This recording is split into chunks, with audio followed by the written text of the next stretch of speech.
दोस्तों, ये कहानी जापान की सच्ची कहानी के ऊपर आधारित है। कहानी की शुरुआत में हमें रोनिन की कहानी बताई जाती है।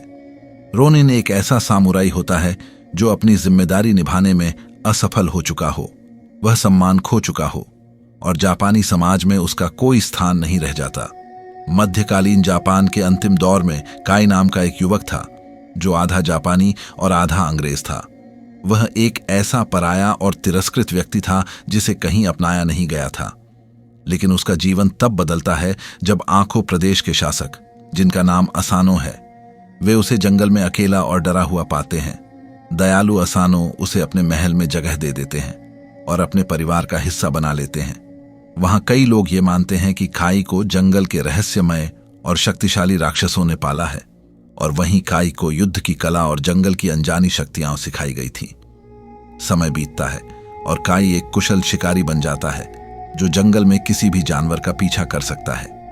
हाल ही में उसने एक बहुत बड़े जादुई जानवर को हराया जिसने राजा के कई सैनिक मार दिए थे, लेकिन उसके मिश्रित खून और निम्न जाति के कारण सामुराई उसे तिरस्कार की नजर से देखते हैं। फिर भी इन सब कठिनाइयों के बीच काई के दिल में राजा की बेटी, जिसका नाम मिका है, उसके लिए एक गहरा और सच्चा प्रेम जन्म लेता है।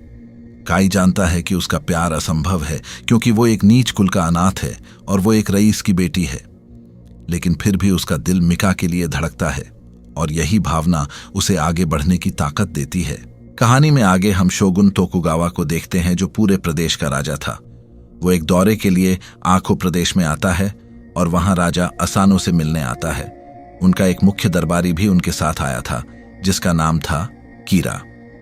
जैसे ही कीरा की नजर राजा की बेटी पर पड़ी तो वह उसकी बेटी को देखकर उस पर मोहित हो जाता है और उसे पाने की लालसा उसके भीतर जन्म लेती है।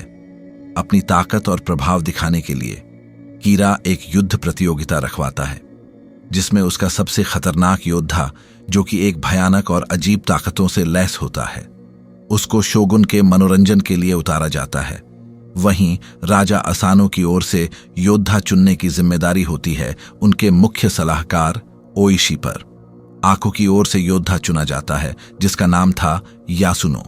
लेकिन ठीक मुकाबले से पहले काई को यासुनो बेसुध हालत में मिलता है और यह काम था मिजुकी नाम की एक खतरनाक जादूगरनी का जो कीरा के लिए काम करती थी। मिजुकी के पास यह शक्ति होती है कि वह किसी भी जानवर का रूप धारण कर सकती है। वह इसी ताकत से राजा असानो के लोगों की जासूसी करती है और उनकी गतिविधियां राजा कीरा तक पहुंचाती है। दरअसल राजा कीरा आखो प्रदेश की जमीन और ताकत को हथियाना चाहता है और यह सब उसी षड्यंत्र का हिस्सा है। काई ने जंगल की रहस्यमयी शक्तियों को जाना है और वो मिजुकी को देखते ही समझ जाता है कि वह एक डायन है और तुरंत जाकर ओइशी को सच बताता है।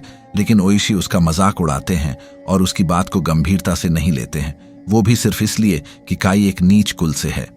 काई के भीतर गुस्सा, दर्द और बेबसी का तूफान उठता है क्योंकि वह सच्चाई जानता है लेकिन कोई उसकी बात पर भरोसा नहीं करता।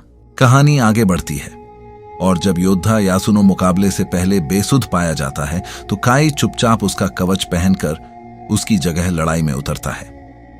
वह जानता है कि अगर कोई नहीं लड़ेगा तो आखो प्रदेश की प्रतिष्ठा खत्म हो जाएगी। काई पूरी ताकत और साहस से भयानक सामुराई का मुकाबला करता है, लेकिन लड़ाई के बीच में उसकी पहचान उजागर हो जाती है। सभी जान जाते हैं कि यासुनो की जगह एक नीच कुल का आदमी लड़ रहा है। यह बात सबको क्रोधित कर देती है। शोगुन गुस्से में आकर आदेश देते हैं कि काई को मौत की सजा दी जाए, लेकिन तभी मिका अपनी आंखों में आंसू लिए शोगुन के सामने हाथ जोड़कर काई के लिए माफी मांगती है। उसकी विनती सुनकर शोगुन अपना मन बदलते हैं और काई को सिर्फ सजा देकर छोड़ने का आदेश देते हैं। लेकिन उस रात एक असली हादसा होता है। मिजुकी, जो एक चालाक और खतरनाक डायन है, अपनी जादुई शक्तियों से राजा असानो को सम्मोहित कर देती है और वह ऐसा भ्रम पैदा करती है कि जैसे कीरा राजा की बेटी के साथ जबरदस्ती कर रहा हो। राजा असानो यह देखकर गुस्से और पागलपन में आकर निर्दोष और निहत्थे कीरा पर हमला कर बैठते हैं। यही राजा कीरा की चाल थी। वह चाहता था कि राजा असानो कोई गलती करे ताकि उसे सजा दिला सके और आखो प्रदेश की सत्ता छीन सके। काई सब कुछ देख रहा होता है, लेकिन कर भी क्या सकता है, क्योंकि एक बार फिर उसकी आवाज और चेतावनियों को किसी ने नहीं सुना था। तभी कहानी और आगे बढ़ती है। शोगुन के दरबार में राजा असानो का अपराध बहुत बड़ा माना जाता है, क्योंकि उन्होंने शोगुन के एक अधिकारी कीरा पर हमला किया था और यह अपराध सीधे मृत्यु दंड के योग्य था। लेकिन राजा शोगुन राजा असानो के सम्मान को ध्यान में रखते हुए उन्हें एक सम्मानजनक आत्महत्या करने की अनुमति देते हैं। राजा असानो अपनी जिंदगी को सम्मान के साथ समाप्त कर लेते हैं, लेकिन यह पल उनकी बेटी मिका और उनके वफादार योद्धाओं के लिए टूटने जैसा होता है।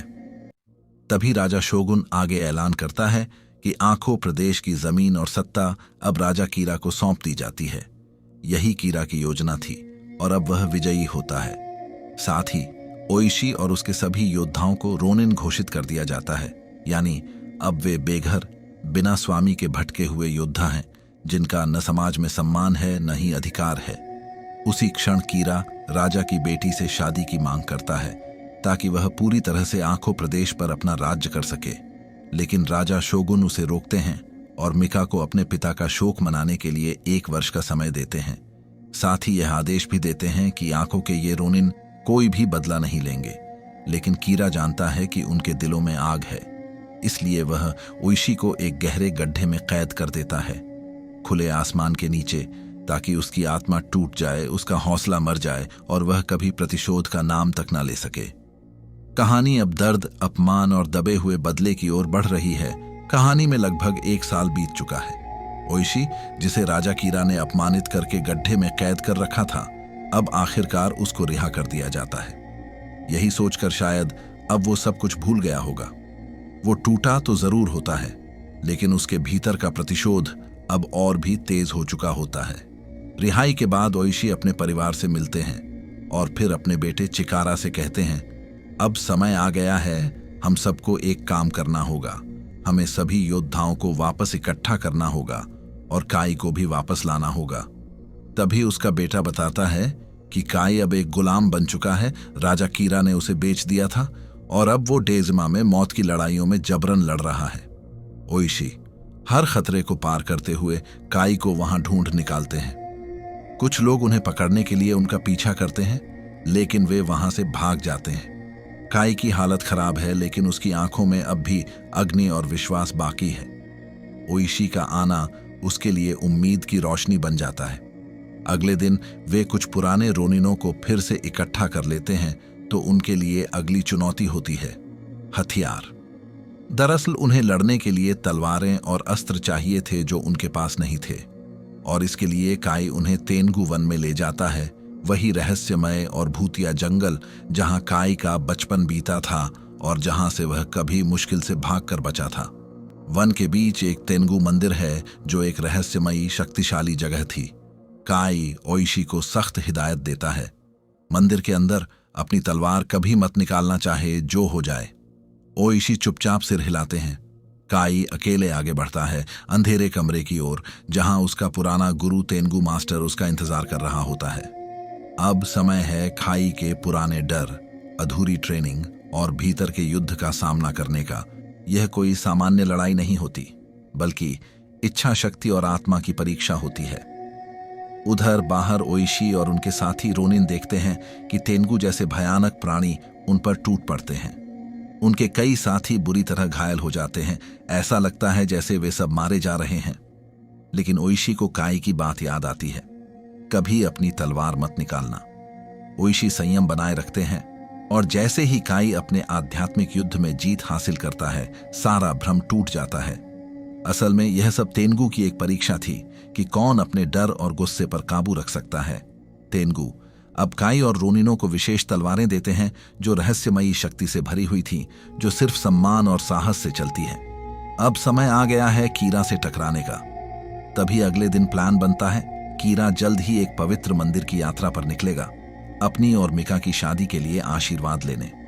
रोनिन इस मौके पर हमला करने की योजना बनाते हैं, लेकिन जैसे ही वे उन पर हमला करने वहां पर पहुंचते हैं तो यह यात्रा एक जाल साबित होती है। कीरा पहले से तैयार बैठा होता है। उसके साथ होती है मिजुकी, वही चालाक जादूगरनी, और वो भयानक सामुराई जो मौत का दूसरा नाम है। भयंकर युद्ध छिड़ जाता है। कई रोनिन मारे जाते हैं, उनके बलिदान आसमान चीरने लगते हैं। मिजुकी, जो समझती है कि उसने सभी रोनिनों को खत्म कर दिया है, ओइशी की तलवार उठाकर गर्व से प्रभु कीरा को भेंट करती है, जैसे किसी युद्ध में बड़ी जीत मिली हो। बाद में मिजुकी मिका से मिलने जाती है। वह उसे बताती है कि काई और सभी रोनिन मर चुके हैं। वह मिका का मन तोड़ना चाहती है, उसे हताशा और आत्महत्या की ओर धकेलना चाहती है, लेकिन वह नहीं जानती कि सच्ची आग दिल में जलती है और कुछ रोनिन अब भी जिंदा हैं और वापस लौटेंगे। तभी कहानी में आगे भीषण हमले के बाद भी कुछ रोनिन अब भी जिंदा होते हैं, जिनमें ओइशी और काई सबसे आगे होते हैं। अपने गिरे हुए साथियों के बलिदान को याद करके वे शपथ लेते हैं कि यह लड़ाई अब खत्म नहीं होगी और अब वे न्याय लेकर ही रुकेंगे। तभी उन्हें मदद मिलती है घूमते हुए कलाकारों के एक समूह से, जो राजा कीरा की शादी के लिए नाच गाना करने जा रहे थे, लेकिन वे अब भी राजा असानो की स्मृति और सम्मान को दिल से मानते हैं। इन्हीं कलाकारों की मदद से काई और ओइशी चुपचाप कीरा और मिका की शादी समारोह में घुसपैठ कर लेते हैं। अंदर से काई मिका को भागने का मौका देता है और उसी समय दीवारों पर से रोनिनों का हमला शुरू हो जाता है। दीवारें कांपने लगती हैं, तलवारें टकराने लगती हैं और आंखों प्रदेश के रोनिन अपनी जान की बाजी लगाकर कीरा के सिपाहियों से भिड़ जाते हैं। तभी बड़ा वाला सामुराई फिर एक बार मौत बनकर सामने आता है, लेकिन इस बार रोनिन उसे एक बारूद विस्फोट से हमेशा के लिए खत्म कर देते हैं। अब लड़ाई का रुख कीरा के खिलाफ मुड़ जाता है। काई और मिका एक साथ भागने की कोशिश करते हैं, लेकिन तभी उनके सामने आ जाती है मिजुकी, और अब वह एक विशाल ड्रैगन का रूप ले चुकी होती है।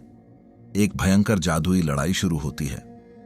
काई अपने भीतर छुपी हुई तेंगु की रहस्यमय शक्तियों को पूरी तरह जगाता है। वह अब सिर्फ एक योद्धा नहीं बल्कि एक अद्भुत रक्षक बन चुका है। काफी देर तक लड़ाई होने के बाद एक अंतिम घातक वार में काई मिजुकी का अंत कर देता है। उधर ओइशी कीरा से आमना सामना करता है और उन दोनों के बीच भी काफी तगड़ी लड़ाई होती है और भयंकर द्वंद्व के बाद वह कीरा का सिर काटकर उठा लेता है। कीरा के सिपाही अपने नेता की मौत देखकर हथियार डाल देते हैं। अब युद्ध खत्म होता है और न्याय की जीत होती है। तभी कहानी में आगे कीरा की हार और न्याय की जीत के बाद ओइशी और शेष रोनिन स्वेच्छा से शोगुन के सामने आत्मसमर्पण करते हैं। वे जानते थे कि उन्होंने शोगुन का सीधा आदेश तोड़ा था। उन्हें स्पष्ट रूप से कहा गया था कि वे बदला नहीं लेंगे, इसलिए कानून के अनुसार उन्हें मृत्युदंड मिलना तय था। लेकिन शोगुन उनके कार्यों और समुराई धर्म के प्रति उनकी निष्ठा को समझते हैं। उन्होंने देखा कि ये रोनिन कोई विद्रोही या हत्यारे नहीं थे, बल्कि वे ऐसे योद्धा थे जिन्होंने अपने स्वामी के सम्मान और न्याय के लिए प्राण त्यागने का मार्ग चुना। इसलिए राजा शोगुन उनका सम्मान बहाल करते हैं और उन्हें आपराधिक मृत्यु देने के बजाय सम्मानजनक आत्महत्या करने का आदेश देते हैं, जिससे वे समुराई की तरह मरे, किसी रोनिन की तरह नहीं। और इससे भी बढ़कर उन्हें यह विशेष सम्मान दिया जाता है कि वे अपने स्वामी असानो के पास दफनाए जाएंगे। जैसे उन्होंने जीवन में उनका साथ दिया, वैसे ही मृत्यु में भी साथ रहेंगे। आत्महत्या की तैयारी होती है। हर रोनिन शांति और गर्व के साथ अपने अंत की ओर बढ़ता है। न कोई डर, न पछतावा, बस कर्म और कर्तव्य की पूर्णता। लेकिन ठीक उस समय शोगुन एक और आदेश देते हैं। तभी ओइशी के बेटे चिकारा को क्षमा कर दिया जाता है। इस महान रक्त को जीवित रखना चाहिए, शोगुन कहते हैं, क्योंकि देश को ऐसे वीरों की अगली पीढ़ी की जरूरत है। ओइशी की आंखों में गर्व और संतोष उतर आता है। बाकी सभी रोनिन गौरव के साथ आत्महत्या करते हैं और मृत्यु को गले लगाते हैं, क्योंकि अब वे सम्मान के साथ मर रहे हैं, इतिहास में अमर बनने के लिए। यह कथा सिर्फ बदले की नहीं, बल्कि सम्मान, निष्ठा, बलिदान और सच्चे समुराई पथ की कहानी है। 47 रोनिनों की यह गाथा हमेशा के लिए जापान के इतिहास में साहस और वफादारी की मिसाल बन गई।